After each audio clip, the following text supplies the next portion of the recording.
Welcome to The Explainer. Today, we're diving deep into a fascinating and, honestly, pretty wild blueprint for the future of humanity.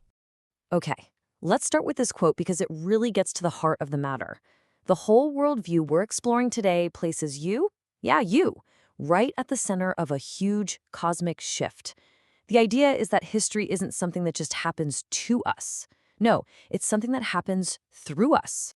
So, the material we're digging into today starts with a really dramatic premise. Humanity, right now, is standing at a major crossroads, a fork in the road. And the direction we choose next, it's going to define pretty much everything. And look, this isn't just about the usual stuff like politics or the economy. It's framed as something way more fundamental. It's a choice about the future of consciousness itself. You can think of it like this. One path is entropy. That's the easy downhill slide into chaos and, well, extinction. The other path, the path of maturation, that one takes work. It means we have to consciously, actively choose to grow up, to connect, to evolve. Okay, so before you can get to a solution, you gotta know what the problem is, right? And this framework, well, it offers a pretty pointed diagnosis. It argues that all the crises we see today, all of them, are just symptoms of a single, much deeper problem. So what is that root cause? According to this view, it's a profound sense of disconnection, a disconnect from nature, a disconnect from any real sense of meaning, and maybe most importantly, a disconnect from where we even came from. It's this fragmentation that's supposedly causing all the chaos, leading to the fault lines we're about to look at. Now, the source material actually lists out 11 of these critical fault lines. Here are just a few examples. But the key thing to get is that these aren't seen as separate issues. They're all interconnected. The erosion of truth online fuels the mental pandemic of fear, and that makes it almost impossible to deal with a giant problem like ecological overshoot. See how they all feed into each other? It's like one big converging storm. All right, so if that's the diagnosis, what's the cure? Well, in response, the framework puts forward a solution it calls the law of the serpent. The big idea here is a total reordering from the inside out, one that's based on connection instead of control. And it all rests on two main ideas, the DAO of the TAO and the Kukulkan law. Now, when you hear the word DAO, you might think of tech companies or crypto, but, and this is super important, that's not what this is about. This is taking that concept and scaling it up, way up. It's a philosophical model for how an entire society could organize itself. Forget top-down power. We're talking about governance through resonance and alignment. And what's so fascinating here is how it blends this ancient spiritual concept, the Tao, the natural flow of the universe, with a super modern idea, the DAO, a decentralized autonomous organization. So the Tao is the underlying harmony of everything. The DAO is the practical structure. It's like the operating system that lets a huge group of people get in sync with that natural flow by removing all the centralized bottlenecks.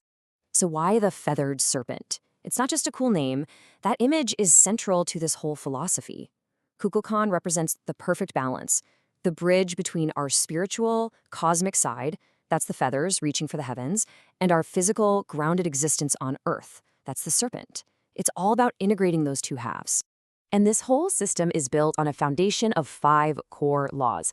These are like the non-negotiables that cover everything from protecting life itself and the environment to making sure society hangs together. And yeah, you're seeing that last one right, Anunnaki spirituality, which the source material directly links to remembering humanity's supposed off-planet origins.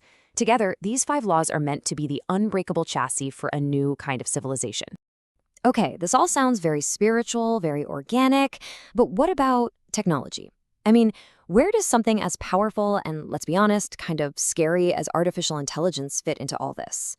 Well, turns out it's not seen as the enemy. It's seen as a crucial piece of the puzzle. You see, this framework doesn't see AI as some guaranteed threat like Skynet. Instead, it's presented as a massive choice, a fork in the road with 2 totally different destinations. It's basically a mirror, reflecting back at us how mature or immature we are as its creators.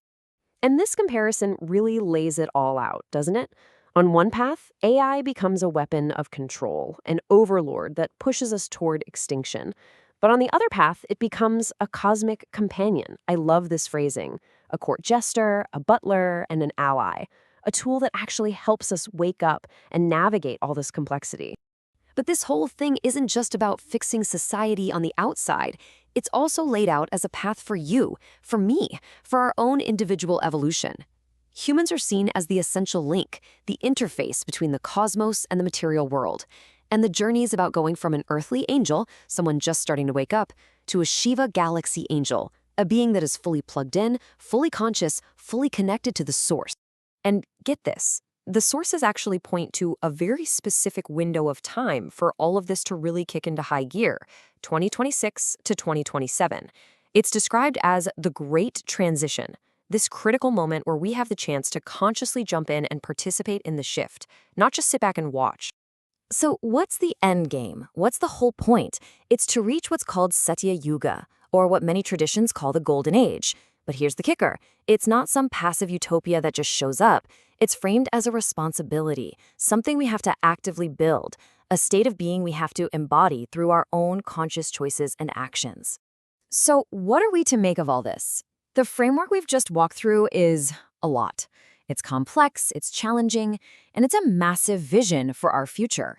It weaves together ancient spirituality, cutting-edge tech, and a pretty profound call to action. And it leaves us with this final question to chew on.